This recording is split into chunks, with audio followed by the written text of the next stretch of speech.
received the cup. There's nothing to beat a win at Wembley. Black who's going to go for it. Black for the 1 point to win the grand final. From Halifax, and he's done it. Ben Black strike. Hello! Better late than never, and welcome to another live stream of Talking with Facts Live. For hours, we sponsored by Eclipse Energy. Eclipse Energy! And Delivery! Delivery! Oh, that was a bit of a stop there. I'll let you off after performing at Brodstock last night. My name's Mike Egg, and joining me is a rather hoarse voice from Brodstock, Mr. Rick Farrell.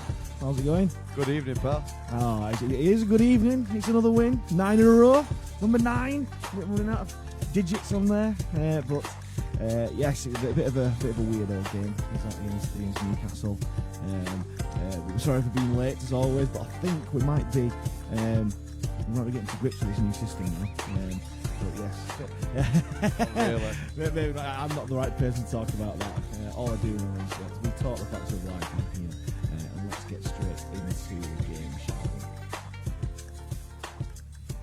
we? Yeah, bear with us. We'll have to do the comments through our phone, so if we're a bit hit and miss, then we do apologise. But it means we've got more people listening because I'm on my phone.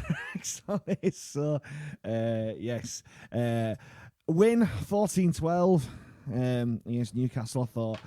I thought we were going to be shutting them out for the second time this season.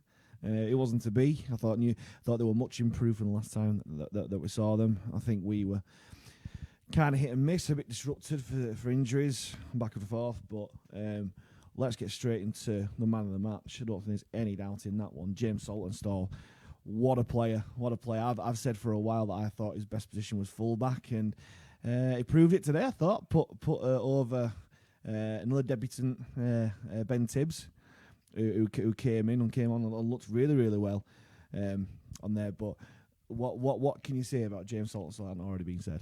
He's an absolute workhorse, isn't he? I mean, he just runs his blood to water every single week. He does it with a smile on his face or a grimace at times, but you know.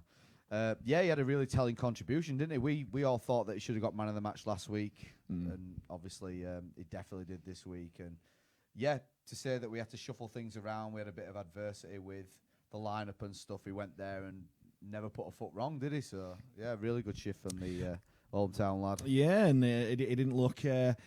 He didn't look out of place there. He took all the high balls. He looked safe as houses. He even managed to throw a 20-yard pass with no danger at all. But yeah, he just little danger every time he got the ball. And it's like what we've said all along. You just for the yards he makes upfield, and to be act like a seventh forward, really, he's absolutely fantastic. And it gives Simon Grix a lot of selection headaches because. He's looking more likely that we've got 2 weeks, a week off next week for against Toulouse. I thought that should be confirmed in the coming days before we play Widnes on there. Oh, we've got comments on here. Hooray. Hey, lovely. I'm going to keep my phone because it looks like we've got more people watching us. But yes, get your comments in, everyone. It'd be great to know what your thoughts were on the game. Who were your star men? What were the thoughts on the atmosphere? Atmosphere was a little bit flatter than last week, but we got behind the lads to push us home. Yeah, well, what were you guys thinking? We'll say that for a little bit. I want to talk more about Ben Tibbs, actually, because I thought it was brilliant. He's only 18, 19, is he? Something like that, yeah, he's a young lad, never played senior rugby before. He's played.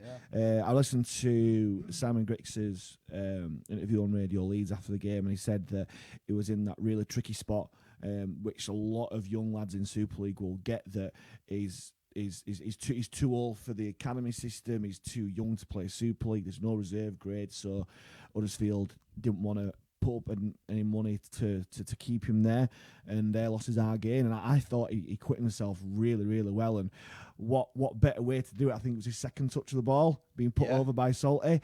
Took it well. I thought he were going to mess it up by sliding out into coming round to improve the angle, and then he still missed the kick. So. Yeah, exactly. Yeah. What your guys thought? Does anybody watching want to nominate themselves to be a goal kicker for for Halifax next game. I know you watch NFL and they have designated field goal kickers. Anyone fancy a go? Ed Barber finally getting a shot over there. But yeah, but Ben Tibbs, he puts selection headaches there because we've got, how many bloody wingers have we got? We've got Tibbs, Rawstone, who haven't played, McGrath, who was water boy again today, Saltonstall, McComb, who again was absolutely fantastic today. It just brings more selection headaches in that position there, really. What do you reckon? Yeah, I want to go back to your point about goal kicking because I was watching Barber doing the warm up and he was practicing because obviously Harris has been struggling. Yeah. He seemed to score in the corners as well, so they're never the easiest of kicks to make. But he was practicing and he missed every kick in practice, and I was thinking, bloody hell, get to the game time, and he actually did exactly the same thing, slicing it wide. So I thought, oh god, it's never a good omen, is it? You want to see your goal kicker knocking him over from here, there, and everywhere in pre-match. But yeah, on Ben Tibbs, like you said, he's a young lad. First ever professional senior game, and he looked like he'd been doing it for years, didn't he? You know, he was really unlucky with the sort of kick on when the ball went to ground. He managed to kick it round and chase on, and there were a few of those, weren't there? So yeah, I thought he acquitted himself really well. I asked Simon in the post match, has he given you some sort of selection headaches, and the young lad himself as well, and he reckons that he's done enough to get selected, but to be chucked in at the last minute, you know, because obviously Connor Robinson tested positive for COVID on Saturday, so I had to drop out. Put on the bench the day before the game. Kit, was he going to get on? Is it one of those sometimes you put the young lad on there just so he's there and they don't get used or whatever, and he was thrown into it and played really well. Really well. Yeah. You can tell he's had Super League training coming up because he looked, you know, fit. He looked strong in the contact as well. In the contact, he looked to have good technique. Really, really impressed by him. To be honest, I didn't think we'd see him this year. No. With, as you say, the abundance of wingers that we've got. But, I mean, it's one of those now. Do you change your winning team? I know it weren't the best of performances, but has he done enough to keep his place? Only time will tell. Well, you play players on form as well, and I hear he's a really, really good trainer in the training sessions. And Simon Grigg said in his Radio Leeds interview that he was actually named on the bench for another game, but it was shock horror. It wasn't that comfortable performance, so they didn't want to throw him in really because of the lack of men's game experience that he's had. But yeah, I thought he quitted himself really well. Didn't put a foot wrong. He took the ball up really well. He was solid in defence. You just can't knock him there. If it is a case of that it's just a fleeting moment, he's got his shot there. And what it will know for Simon Griggs is that if injuries do happen, and they will do, it's a contact sport, then he's more than capable of putting Tibbs in and doing a job there, really. Shall we get into these comments? Or shall we? It's up to you. Yeah. It's our show. We'll do whatever the hell we like. It is our show, yeah. We'll hang on a little bit because there's not been that many. Come on, get your comments in. Let us know what you're thinking. There's a fair few of you watching, which is great. Thank you very much for joining us on this Sunday night. Please press like. It helps with the algorithm. Yeah, definitely. Like, share and subscribe, folks. This is Facebook, not YouTube, Mike. Well, this is going to be on YouTube very, very soon. But yeah, let us know what you thought, really, because a bit of a strange old atmosphere there. Obviously, there's going to be a bit of a dip after Derby Day and that sort of thing, but the South Stand to a man, woman, and child got behind them to kind of get us across the line, really, because there were some moments there when I thought that Newcastle were going to come back there. Really, it was character building. It was that desire, and I know that Griggs has banged the drum quite a bit in his interview, saying that the last few games where we've not necessarily played as best, but it's been our character that's got us through. I think it was another one there today. Yeah, I have to say I didn't really rate him in the first half. We were so dominant, we had so much possession, but we just couldn't seem to turn it to points. But it's a different game. If we make those goal kicks 18-0 at half time, it's a completely different game. Maybe we do go and kick on like we did when we played them up at Kingston Park. So for me, the biggest change of the game was when Tangata got sin bin for the late hit on Shorrocks. You might see a bit daft, really, but they really seemed to climb. They looked like they offered nothing before that. You know, one-up hits and having to kick from deep because our defence was meeting them in midfield and pushing them back. I thought our kicking game was outstanding today as well, to pin them back and make them come out. And they just didn't seem to have anything until the space was there when Tangata was in the bin, and then they managed to go around us. But before that, they never looked like breaking us down, to be honest. No, they didn't. Again, it was another soft try that we conceded first. But yeah, I did mention our kicking game on the stream this week, and they must have listened. They must have listened to me. But it was clever kicking game because both Grix and Harris kept them penned in the in goal, but then it looked like they were just kicking it to the wingers straight to them, but they were just trying to keep it in field to knacker them out, and that'll be the most frustrating thing. It's the most frustrating thing for me, but also for Simon Griggs as well. The fact that we didn't just cut loose the scoreboard. He mentioned on Radio Leeds interview that the scoreboard didn't flatter us really because the missed goal kicks that we had. But it should have been 18-0 rather than 12-0 really. And that's the difference, isn't it? You're 12-0 at half time. You're so dominant. You have all that possession. You have all that pressure. But then it only takes one converted try from them, and it's a one-score game again. And that's exactly how it panned out. Yeah. And to quote Phil Clark, which I never thought I'd do on this podcast. What? I know it's mental, but it's true what he's saying. A conversion, a goal's half a try. And you find yourself a good goal kicker, and look how many goals Conor Robinson kicked before I got injured. He showed the worth of a really good goal kicker, and we need him back, not just for that reason, but I think he'll give an extra dimension to our attack there, really, because we should have been more clinical. They were out on their feet even before half time. We did such a good job in kind of wearing them down. As soon as they scored that try to make it 12-6, they were right back in the game. You just saw them lift, but rugby league's one of those sports. You got to put your body on the line for your mates, and that's what they did. It's one of those where it's not going to be pretty every week, but please, let's have a nice, easy game for your sake more than anyone's, really. I thought Scott Grix played really well as well today. I thought he guided us around really well. Better kicking game, straight out on the full this week, so that's always a bonus in it. And then a big shout out for, I'm assuming at this point where they're sort of fanboy club, but the Davis twins. Oh, they were brilliant. Connor and brilliant. Curtis. Obviously, Curtis got over for a try, but I sort of challenged. I saw Connor in the bar after the Bradford game, and I sort of challenged him to say, "Look, we've got a few injuries now. You've got a chance to step up and really lay down a marker to get a place in this team week in, week out. Because we know what he can do. I mean, what are they? They're like 5'1", aren't they? And they hit like the 10'2". Yeah. So yeah, I was really impressed with them two today. Again, workhorses, run the blood to water, and yeah, I thought they showed up really well in. Like I said, I won't say a poor team because honestly, I thought we played really well in the first half. We just couldn't turn it into points, but no, conditions didn't help either. Yeah. It was a muggy day, greasy ball, and that sort of thing. But we need to learn to be more clinical on that. But on Davis twins, I thought they were brilliant. And like I dread to think how many times I saw a Newcastle player go in and meet a Davis sandwich going in. It was great to see, really good to see, and it just gives us more options. And also, you mentioned like cementing a place in the team. Kevin Leroy starts his 2-game ban next game as well, so Connor's going to keep his shirt there, and we don't know when we're going to get Amir Burrow back, if at all, really. So it's down to them to stay in the team, and they're not doing anything. That I said last week, the biggest compliment you can mention to Curtis Davis is that we didn't miss Amir Burrow last week.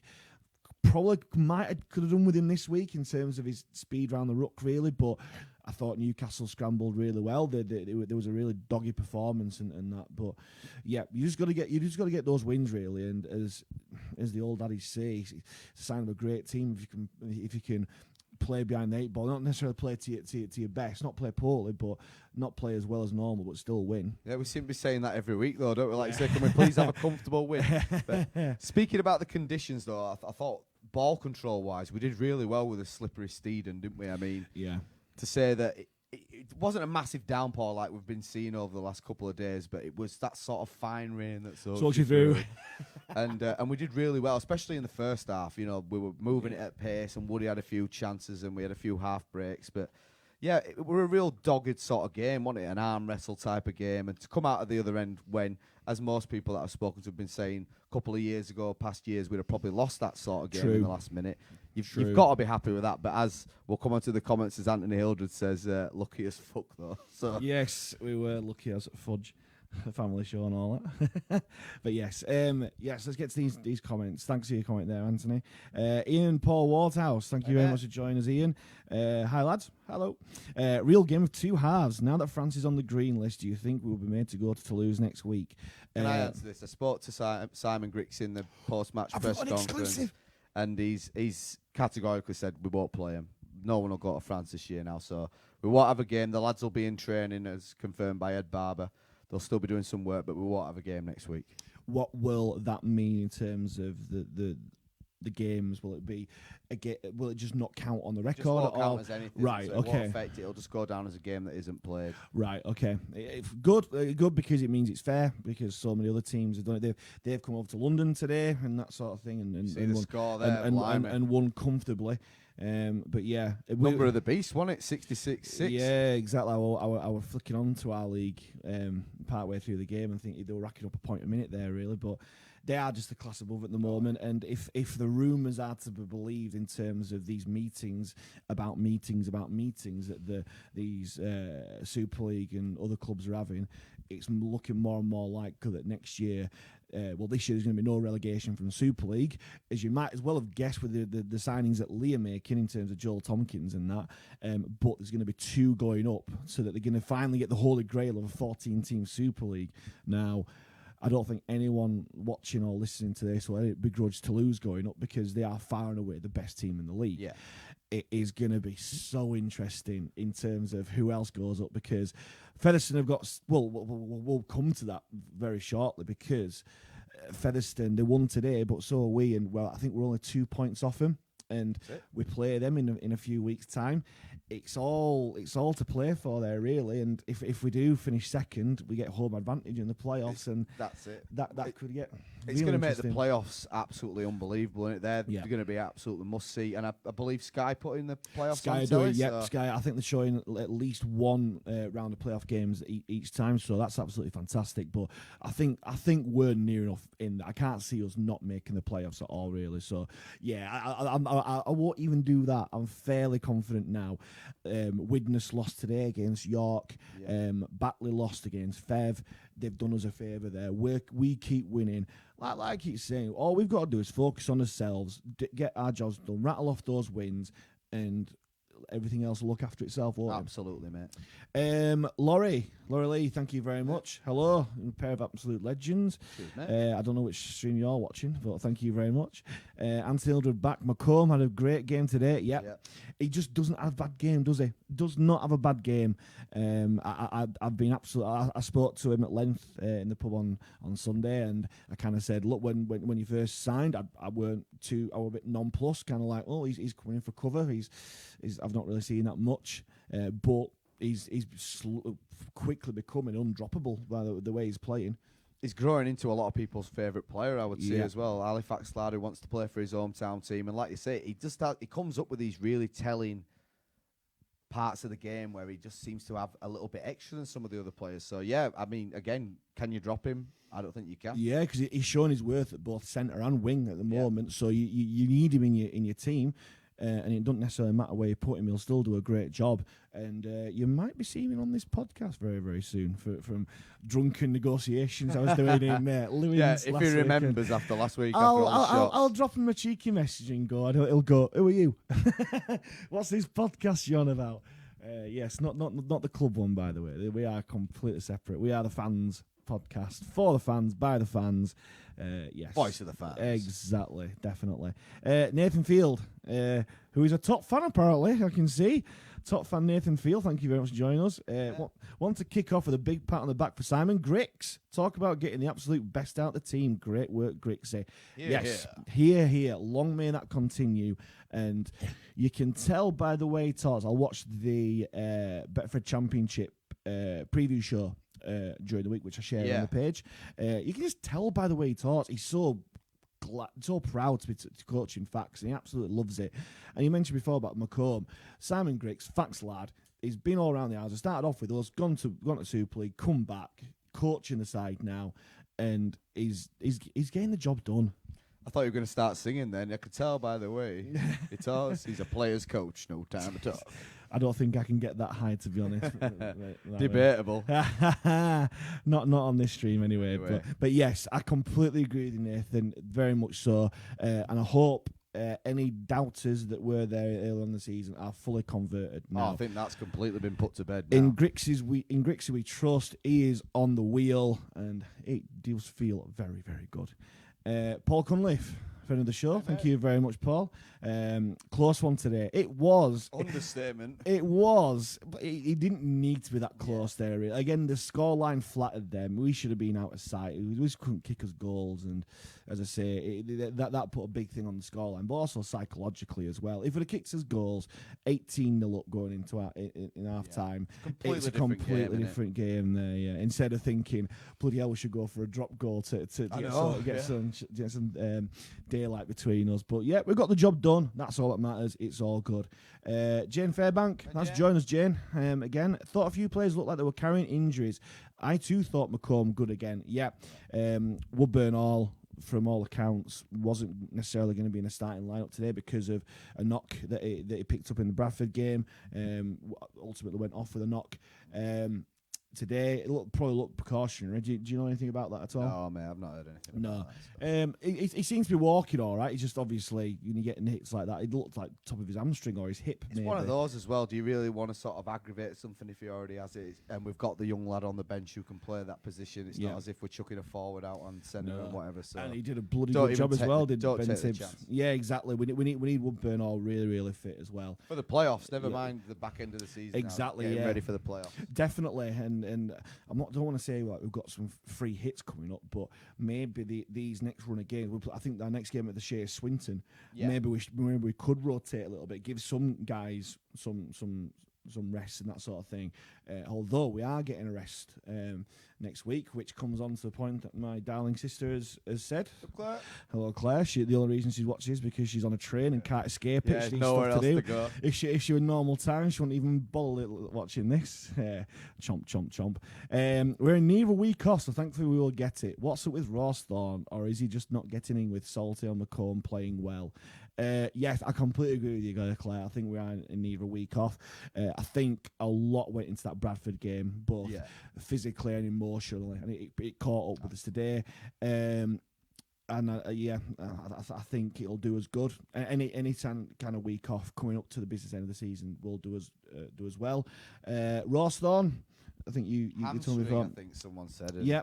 I mean, he might be getting close to coming back, but again, is it the sort of game when you've got other lads that can come in and play that you risk him with the week off, give him an extra week to recover and all that sort of thing? It's unfortunate for him because before he got injured and missed games because of HIA or whatever, I thought he was coming into his own. I thought he was becoming the Nick Rawsthorne that we all know and the Nick Rawsthorne that we signed. But it's a squad game. Players come in, and anyone who thinks that Saltonstall or McComb should be dropped, they'll be brave to say that because they've been playing absolutely brilliantly there. Nathan Robert, Toulouse ain't happening. Completely agree. I was listening to news saying that France had gone onto the green list and that sort of thing, but I think just we're all panicking, weren't we? Like, God. Well, I've cancelled my hotel. I'm not going because it won't be the same. It just won't be the same at all. Really, it'll be something completely different. But the logistics of having to get everything sorted and stuff, and just the fairness, really. Yeah, no other team have had to do it. Why should we have to do it? And hopefully that is the case. Common sense prevails. Everyone knows. It might not look so on the table, but everyone knows they are by far the best team in the league. The top. Let them have it. If they go up straight up, fine. If it's a case of finishing top for the playoffs, so be it. It's not as if they've not had close games. The two closest games they've had been us and Fev, weirdly. But everyone else, I think they've beaten them by at least 30, 40, 50 points. And I say they put 60 up London today, so it's just not fair to play them. That's it. Wait for the playoffs, if indeed they do in the playoffs.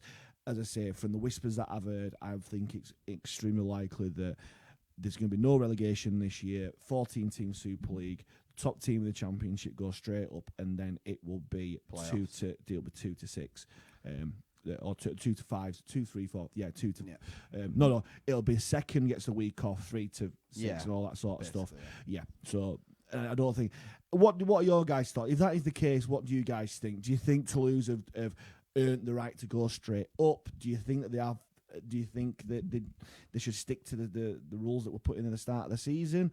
Does anyone really want to see blowouts in playoff rugby and stuff? You could say that you could have another Toronto, and because Toronto were beating teams lows, and then they got beat in the £1 million game, didn't they? So, what are your guys' thoughts on there? Personally, I think they deserve it to go up, to be honest, but that's me thinking long term rather than short. We've got more chance of going up. Yeah, but as I say, you're wasting all this material for when the meeting actually happens and they've got something to say. Well, so we'll leave it for a bit. They've had 2 meetings to discuss a meeting and arrange a meeting, so we'll find out in 2023 whether that actually does come to pass. Anthony Hildred again, bring Harris out, Robinson back in. Grip seems to have settled in position, but from today's game, Harris was a tad poor.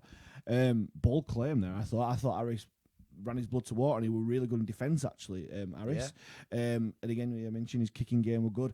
I just don't think he got the support from his runners that he got in other games, like the likes of Garside, who were injured today, who were missing today.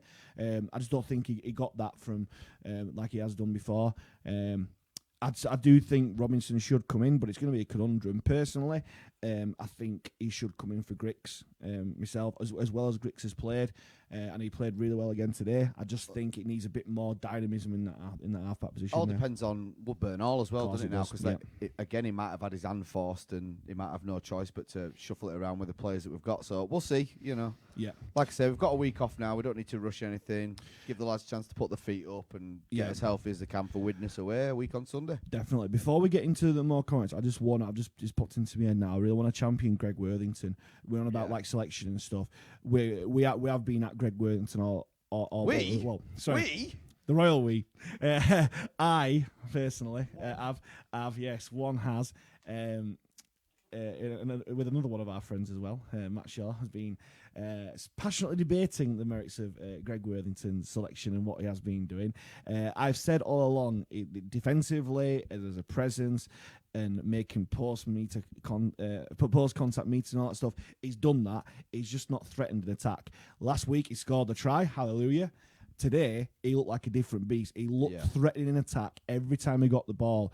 And McComb's try, he set up brilliantly. He did so well. And every time he got the ball, he beat the first man with a step. He just looked like we've been saying all along, once he got that first try, his confidence has come back like that. And it's such a good thing to see. I'm going to champion his defence because there was one attacking kick where they went for the post and it looked like no one were going to go for it. They had a man chasing and Greg just seemed to fly out of nowhere like the pro he is and just snatch it out of the air. So that's never been in doubt for me, and I hope I've not come across like that. I've never once said that he's been poor or anything like that. He has been fairly kind of anonymous in games in comparison to what we know that he could be. And yes, he's been really solid in defence and as a presence, and he makes good yards and all that sort of stuff. But he never got close to scoring or even threatening an attack before, in my opinion. Today, he did that. And to put Macomb over the way he did today was absolutely fantastic. And again, he's meriting the reasons why he's kept his place, but also why we signed him in the first place. So, yeah, well done, Greg. Keep it going. And yes, I did kind of tell him that in the pub as well on Sunday. And he goes, yeah, well, it's true. I was like, yes, have that, Matt Shaw. Jane Fairbank, again, another good crowd, 1,500 nearly all Facts fans. I saw 4 from Thunder. I don't know if you saw I think there were about 10 or something like that. But again, yeah. Is it a good crowd? 1,500? I'll politely disagree. I think we should be getting more. We've won 9 on the trot. There's no real excuses. Summer holidays. Fair enough, we weren't a great day, but we should be getting at least 2,000 on our gates, really. Hopefully the club are doing some work behind the scenes to get more bodies down. It was good atmosphere and stuff, and again, seeing more youngsters there, that's really good to see. But we need more numbers there still. I will challenge to say that 1,500's good numbers there. What do you reckon? It's one of them. There's still a lot of the older lot that are still worried about crowded events and all that sort of stuff. So there could be a few hundred missing. I don't know. I'm happy that it were busier because normally if you say you get 1,100, are you happy happy with 1,500 when it could have been 1,100 or 800 as it was earlier in the year and stuff. True, You know what I mean? yeah, but Everyone would like to see 4,500 there, 5,000 every week. Of course, yeah. And as I say, it's not just an Halifax thing where crowds are down and stuff, but Look at Wigan. Wigan have only just recovered. I mean, there were 10,000 at Leeds and then 5.5, 6 at Wigan. Yeah, and they've been struggling like crazy. So I think people are sort of getting used to the going out again and doing whatever. So it's going to take some time. If you are watching this and you haven't been to a game, let us know why that is the case. I know quite a few people who do watch. Logistics play a part. There's people who live all over the place and stuff. But if you are fairly local, what is stopping you getting to games? Really, as I say, it is, and help us / the club tackle that. Really, it's absolutely. I've known quite a lot of people saying, "Oh, junior rugby is that sort of thing." Let's tap into that market. Let's break into that and get all these people who are associated with both boys and girls rugby to actually get down the Shay and support lads, because there's not. We've won 9 on the trot.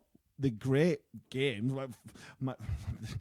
you'll get your heart working for sure watching Halifax at the moment. It's definitely not boring, but yeah, I can't think of why we're not pushing further on. 1,500, yeah, it's a good base to start off with, because it's the first kind of normal game we've had. Because last week, Derby Day bounced with it. I still don't know what the actual official crowd was for last week, but again, it's obviously going to be a bit of a lull. But I still think we should be getting more than 1,500 down the Shay, really. Stuart Tattersley, thanks for joining us again, Stuart. Barber 2-point winning points. Yes, who'd have thought? I would have loved to have seen the odds of Barber kicking a goal to win the game before the game. But we all know what a talented player he is. He's got underrated skills as a rugby player. But fair play to him. Robin Miles, thanks for joining us, Robin. Hey, we need some of the forwards to offload more in the tackle. We don't have one forward that does it. Now, I disagree with this, because there were loads going on today. The amount of ball that Harris got off the back of our forwards, holding 3 men in the tackle and getting an arm free and getting away. It was on evidence. Did you go today, Robin? You must have not seen that, mate. It happened 10 times at least. Yeah, I can I count. saw Dan Murray get a ball out the tackle really well. Connor Davis, Tangata as well. Fairbank, I'm not sure about that one. I don't know where you've seen that. Have we missed one there? Just go up. It's a reply to something. Oh, right, fair enough. Come on, I know what I'm doing. Yeah, that you are producer after all. I will bow to your knowledge. Peter Wood, thanks for joining us again, Pete. Anyone see what Tangata did? Couldn't see from my angle. And it's been cleared up that it was a late challenge on there. I spoke to Grixie about it. He said, I think, because it was a bad one, really, but the fact that his head sort of whiplashes back as he gets hit is what goes against him in that terms. Because you're talking a fraction, but it's where's the contact made and all that sort of stuff. So, yeah, it was a late. And what a shame, because the ball popped up perfectly. Tibbs, the ball did a tire for Tibbs, didn't it? It did. It did. It's just daft for Tangata to get in. Well, the Tangata did 2 daft things, really. That to get sin bin. I didn't see if it was late, really. I didn't see. I was following the ball, but. Yeah, as anyone who's watched Super League this weekend, the referees are proper on to late challenge after passes. Anyone who saw the Matautia challenge I think it's an absolute disgrace. If there's anything like that and he got sin binned, at least it's consistency. Personally, I don't agree with it, because what he's supposed to do as a defender, you're supposed to put pressure on him. And for Tangata to get into that position, I think was a bit daft. And then also the spear tackle up past the horizontal, there was no need to do that, really. I did think the Newcastle player leant forward somewhat to make it look even worse. But it's part of the game. It is part of the game, but we need to know that, and we need to be clever in those sort of things. It's not as if all of a sudden they've decided to start this. We've known all year, and the last couple of years, to be fair, on that. Like Leroy getting banned for the crusher tackle. Look, it looks innocuous, and it wasn't dirty by any stretch of imagination, but clumsy in it. It's pre-season, like Jody Broughton elaborated on it really well last night on the Sky coverage. Pre-season, all the referees came and they said it was zero tolerance for anyone to be in that kind of position, really. And Leroy needed to get out of the way. And yes, there was no damage done. He stayed down to get attention from the referee. Blah blah blah. You can say what you want, but they are clamping down on those sort of tackles quite rightly. Not just that, but excuse me. I thought our discipline was very poor today. I mean, that's the only reason why they sort of stable is we have them pinned in, and then there's a high shot going in here. The penalty count must have been. I remember us getting maybe 2. Yeah. And they must have got 10. So yeah, discipline were poor and probably made the game harder than it needed to be. Really. Yeah, true. Peter Wood said that Amir Burrow was there today with Morgan Smithies. He wasn't in the Wigan team. Fingers crossed. Facts, lads. Yeah, exactly. They're sticking. As Foz has said, Foz. They are sticking together, and also as well. Don't know how widely this has been put, but Riley Dean has moved to Dewsbury from York. Yeah. Apparently so. I've been told by a source today. Maybe he may be finding his way back to Halifax very, very soon. Never know. There's lots of Chinese whispers that go around rugby league. But yes, Howard Pickles. Right, I heard hello guys from self-isolation. Well, there you go. That's a good excuse for not coming. I know you do come to every game, Howard. So hope you're on the mend very, very soon. David Foster, because he's a Siddle lad. I think he might be on about McCone there. Amir Borough, yeah. And Anthony said we miss out on too many young Halifax talent. That's a stick. Don't even start. Don't take a breath for that. We'll move on. Yeah. That's a story for another day. Yeah, definitely. Gary Bray. Yes, Gary Bray. Thank you very much for joining us, Gary. 9 on the trot, job done, and thank you to all who came today. Yeah, absolutely. Can't knock people for coming. I just think we need a bit more there. But thank you, Gary, for all the work that you're doing. Your sister with a BoJack Horseman line through that.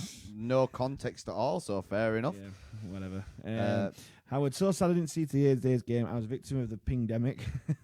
Well done to Fax on 9 straight wins. Absolutely. Yeah, as I say, as long as we keep winning, don't matter how they come, I would rather have an ugly win than a beautiful loss any day of the week on this 100%. kind of thing. We'll skip over Anthony's comment there. Jane, this is coming back to your question about did Toulouse deserve to go up? Yes. Jane thinks so. Yep, Toulouse deserve to go up. Good for the game. French derby. 100%. Yep. And I just think it was daft why they weren't chosen to go up anyway, really. It was just tailor-made for them to go up. Ian Paul Waterhouse agrees as well. We only seem to give Toulouse a game. I think Fev did last week, to be honest. But yeah, I can completely take it.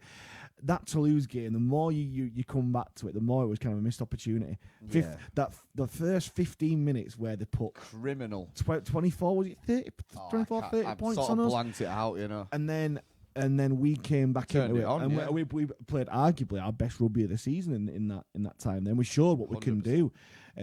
But maybe did Toulouse at the foot off the gas? I don't know. But you're right what you're saying there, Ian. But I do think they are a class above any team in that league, including Featherstone, and that transpired last week. Look at the league table; it don't lie, does it? Exactly. Yeah. Even with win percentage and all that sort of stuff, it's very telling, isn't it? So.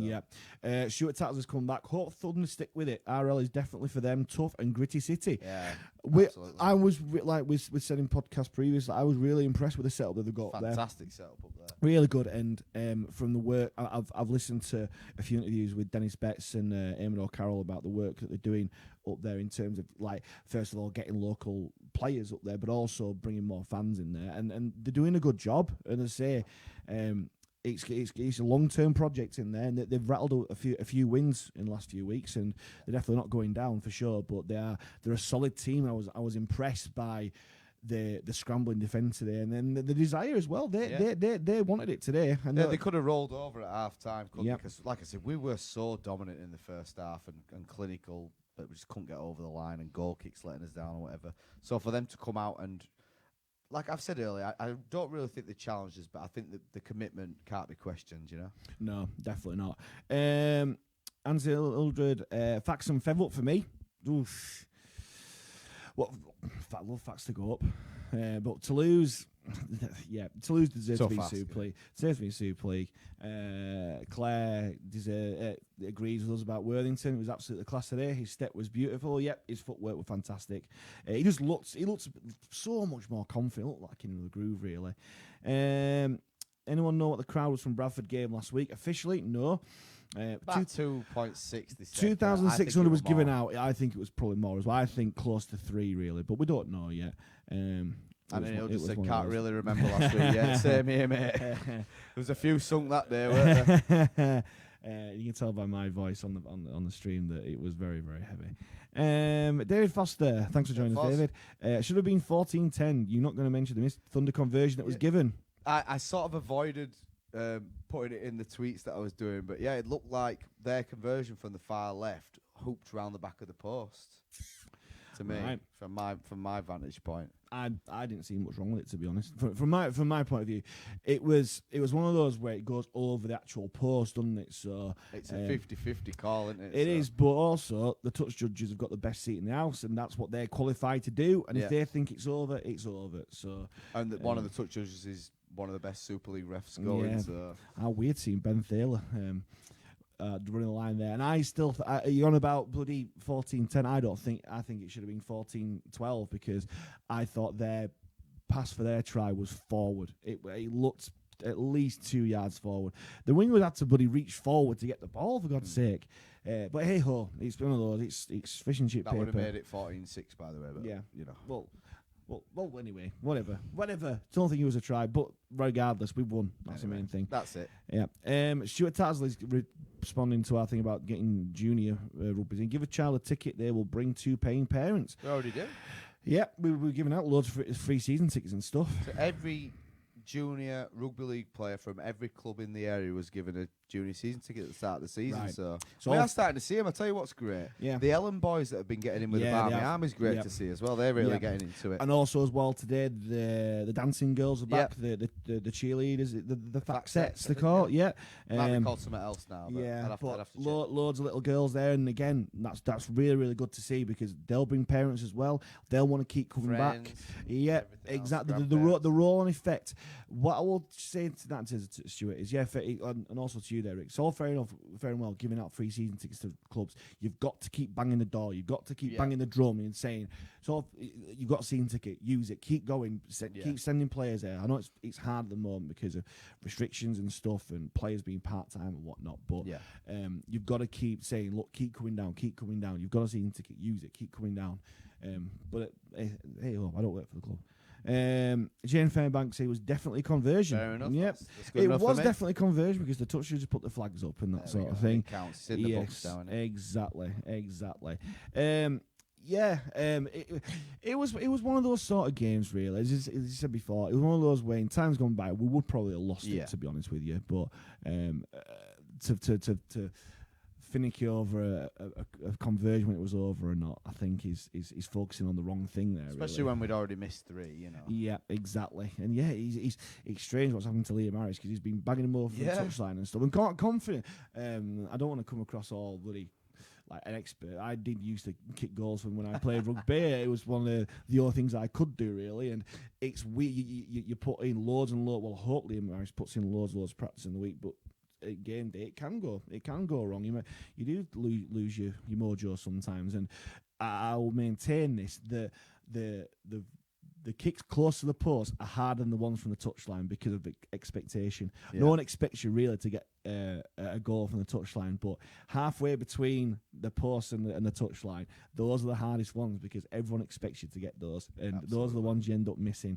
So I've got a monicum of sympathy with Liam Harris in that respect today, but hopefully he's back. But also Conor Robinson, hope he gets back because, as I say, he's doing him a bit of disservice saying that he's a brilliant goal kicker and stuff, but he's a really, really good player, and we need him back for that there, really.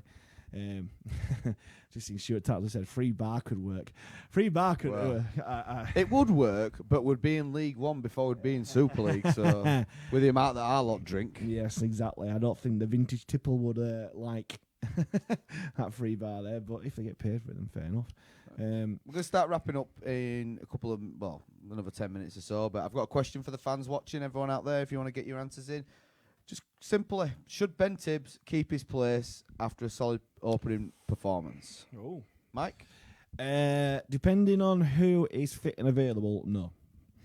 I think I think he did very, very well, but it's his first game in senior rugby. We don't know how he's going to react to it. He might be very sore in the morning, that sort of thing. But if you've got Conor McGrath or Nick Rawstorn fit and ready, you'd put those in Yeah. over them. And as I say, I'm not saying it's because he's a bad player. He isn't at all. I think he's got the makings of a player, and if he keeps doing what he's doing, he won't be far away at all.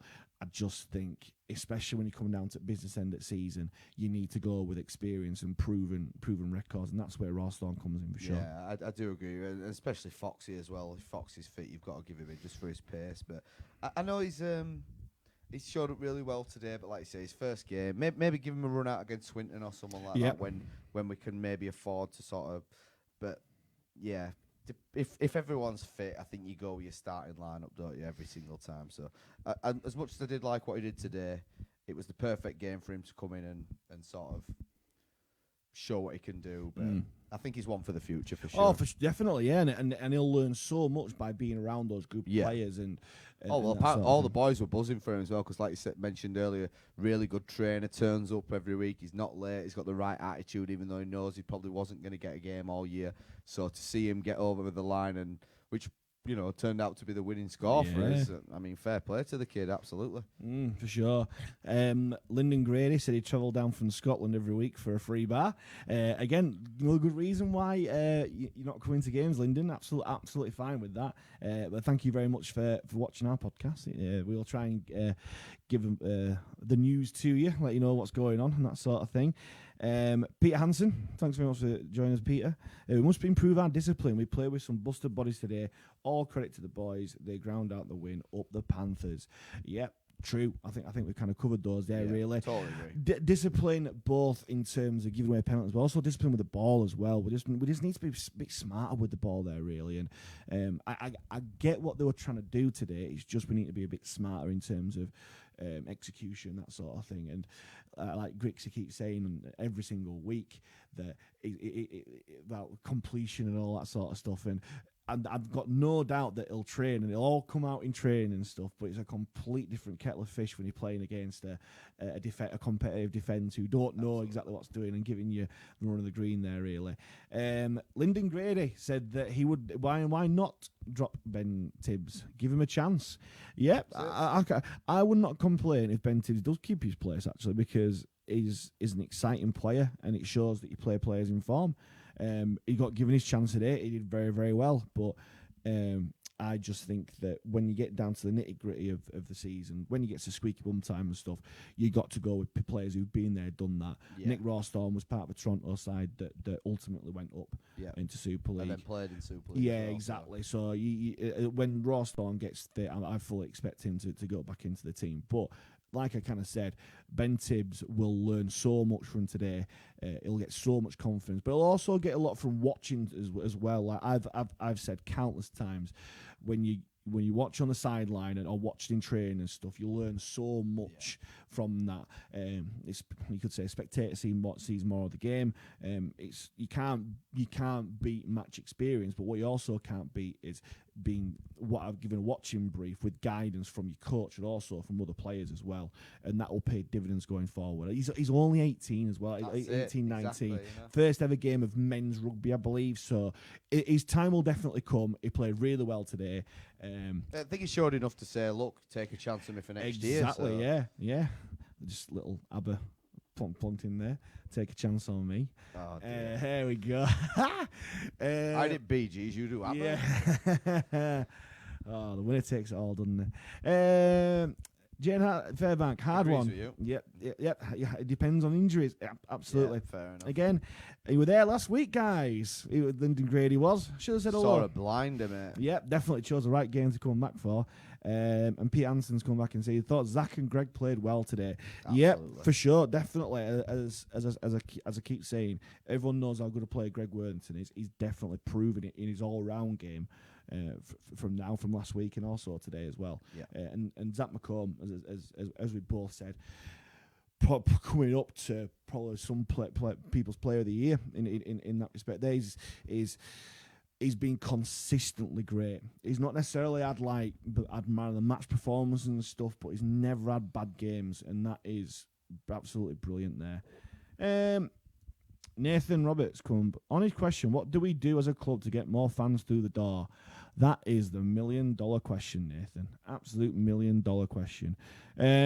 what I think we're doing at the moment in terms of the drum being in and the atmosphere and that gets people in. Like you mentioned the Ellen lads, the young lads who are coming, they absolutely love it. They're buzzing. They couldn't wait to come back today. I had someone in the East stand saying to me, sat behind me saying, that drum is a bit annoying, and he says, I don't think they should be allowed it in. And I sort of mentioned, like, he works for the club, so it's all right. We're just abusing an old guy, but I'm like, it's for the young ones. It's not for you. Yeah. I said, there's too many dinosaurs in rugby league as it is without adding any more to it. So it's very much like the rebrand to Panthers. It's not for dyed-in-the-wool Halifax fans. It is for the next generation, and also for the players. The players love the drum. Exactly. The players love the drum. They were banging on it in Lewins last week.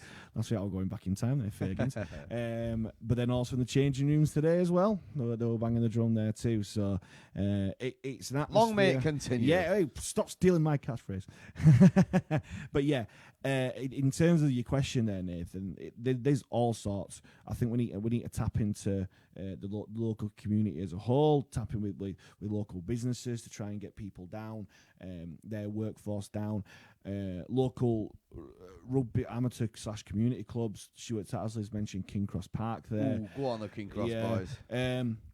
We just need to get more bums on seats, feet on terraces, but we need to get more youngsters in, and we need to be working not just with clubs but also schools as well. We need to tap into schools, and I live by magic. Nathan has just said in schools there we need to be tapping into stuff, because once you get them down, and once the process, it was a bit disappointing not to see more pre-match stuff today down there. I know there must have been a bit of an outlay to do the stuff that they did last week, but it can be That's what I've written here. Main thing, consistency. You've got to be consistent with your approach. You can't do it one thing 1 week and then nothing for weeks, and then one thing another week and then nothing for ages.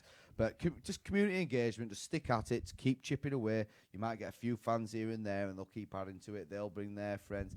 But more than anything, I know it's hard to say because we are on this streak, but winning games will start bringing fans in. Well, we won 9 on the trot.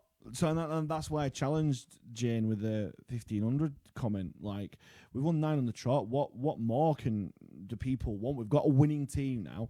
We're having not boring games. We're having tense. Get everything you want from a rugby game. We are having there. It's maybe that's why the crowd's down this week. Everyone's sort of. The heart can't take it after Bradford anymore. Needed a week to recuperate. Maybe. But yeah, we definitely get youngsters in, because like Nathan said there, kids will bring parents. If they don't bring parents, they'll go with other friends who will bring their parents as well, and they'll all come together to do that. And as I said, that is what needs to happen there. I tell you what, I like the idea. I can't remember who did it, but they sort of had like community officers for the clubs that would sit with people that were new to the game and sort of explain what was happening to them, rather than dropping them in. They've never seen a game of rugby before. They're like, what the hell's going on here? I don't think you necessarily need that in Halifax, though. I think most people in Halifax know what's going on in rugby league. Well, if that were the case, then there'd be a few thousand extra people down there, wouldn't there? So cost, it's the cost-benefit scenario. Well, I'm sure there'd be people that would volunteer to explain to new people about the rules of the game and the sort of ebbs and flows of a game and that sort of thing. But that's something that needs to be looked at. And if you've got any ideas, always put them forward and send them into the club. I'm sure they'd be happy to hear it from the horse's mouth, so to speak. Yeah, definitely so. Mick Hildred, thank you very much for joining us, Mick. I'm 53 years old. You shouldn't be saying things like that. You should be saying I'm 21 years old. But he loves the drum. Get in there, lad. He loves the drum. Good lad. Good lad there. Lyndon Grady's come back saying, get some regular attendance to take some guys down the old post office pub. Great atmosphere in there before and after the game. True. Say when away fans have been there, they've absolutely loved it. It's like a little fax hub, but yeah, I completely take your point there. Peter Wood said, as regards to attendance, I stopped going when they introduced licensing, as it was, to be quite frank, fraudulent bullshit.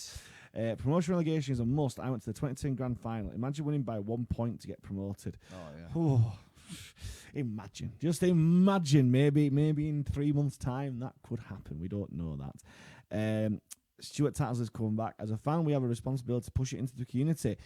Yep. Spread the gospel of the Spread the Panthers. word. Spread the word. Tell people that's all that needs to happen. I think that's starting to happen now, because the problem that we had is, historically, we had these big games, didn't we? And you'd bring your mate, and there'd be dour affairs, and they'd be like, Christ, I'm not coming back to do all that sort of thing again. So at least, like, anyone that brought their mate to the Bulls game, the next time they ask them, "Oh, do you want to go down to Facts?" 'Cause like I said, some people can't go every week, but you ask them, Yeah. "Oh, there's a big game against whoever in the playoffs or whatever, you fancy it?" And they'll be like, "Last time I went, Bulls, fantastic atmosphere, events. Yeah, Yep. you know what, I will."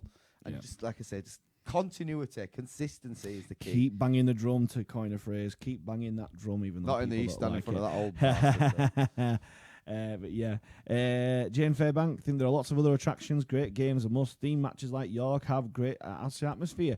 Yep, definitely. We could have like Hawaiian shirts, all that sort of stuff. Yep, I like that idea. McKildred's come back and said Rugby Union had held a knockout competition in Halifax junior schools a few years back. It was touch rugby with a final at Twickenham. Maybe do something like this in Halifax. Yeah, I think Rugby League is in one respect, neglected school rugby, because fair enough, they have the final at Wembley, but they need something like Old Trafford as well. They need something for other leagues as well. Yeah. It needs to be more correlated to the kind of different leagues there, really. Maybe have a championship schools competition. In that respect, schools in Halifax playing Featherstone and York and Newcastle, all that sort of stuff there. Toulouse? Yeah. That'd be interesting, but yeah, just something, bit of blue sky thinking to get people talking about Halifax. But I'm sick and tired of hearing people like going, "Oh well, there were loads of people like, used to go in 87 Thrum Hall and stuff and that sort of thing." Those days have been and gone. I grew up with the aftermath of that. You've grown up with going down the Shay and stuff. We've had our bit. I went to Thrum Hall. Yeah, but we need to get them. We need to get the next generation through, and there are more and more reasons for people to actually start coming to the Shay now. That's it. We've got a Panthers identity, which is going to attract more people through there. We've got a winning team, we're 9 on the trot. The Shay's decent. We're getting more access to more areas and stuff. It's in a perfect location or whatever. It just needs to happen. It just does. Nathan's coming back again. 2 different primary schools, every game, free tickets, cost nothing other than possible parents coming through the door. Totally agree. Yep. Dare I mention it? And like we said on the podcast with Andrew Foster the other week, it's what Bradford did, and we used to laugh at them and we used to mock them in that, but they were onto something. They were so far ahead of the time. It was ridiculous, and they kept fans on for years. Now it's our time. Yeah, it is our time. Bradford are in the bin. Lyndon Grady, bring back the bash. Great time to be out in Blackpool. Yep. Yeah, but that doesn't really add much to our home attendances, which is where we make our money, is it? You're just making money for the RFL there, and to be fair, they've got enough problems tickets-wise as it is at the minute. So yeah. But I agree with you. Your point there, Linda. The bash is a great event. Love it every single year when it's actually on. But yeah, we just need to get people through the terraces in the Shay, watching Halifax. Hopefully, get promotion to Super League. How does that sound, eh? That's probably all she wrote, to be honest. We're getting near the hour mark. We might as well end it there. Thank you, everyone, for joining us. Absolute pleasure, as always, on a rainy Sunday, going back there. Thank you again, Rick, for doing it straight after. I know you're tired from your Broadstock activities. I know you've got a lot of work to do. Everyone will be going, where the hell are the interviews? Nowhere, because I've been doing this. So, yes, blame Talking the Facts of Life, or just say, Talking the Facts of Life is brilliant. Tag us on your posts. That'd be absolutely brilliant there. Don't forget to push the thumbs up. It helps us with the algorithm and it gets recommended to other Facts fans. Yes, like it, share, like the page, like it on Instagram, like it on Twitter, all that sort of jazz. He's been Rick Farrell, I've been Mike Haig. You've seen Eclipse Energy and Delivery on the bottom. I've got to give a shout out to Stage Freight as well. Shirt sponsors. He told me at Pub to say hello. So there you go, Stage Freight. Thanks for sponsoring football. Yes, good stuff. And also Eclipse Energy, Delivery. And from us too. Good night, God bless. And as always, up the Facts Panthers! Go on, the boys.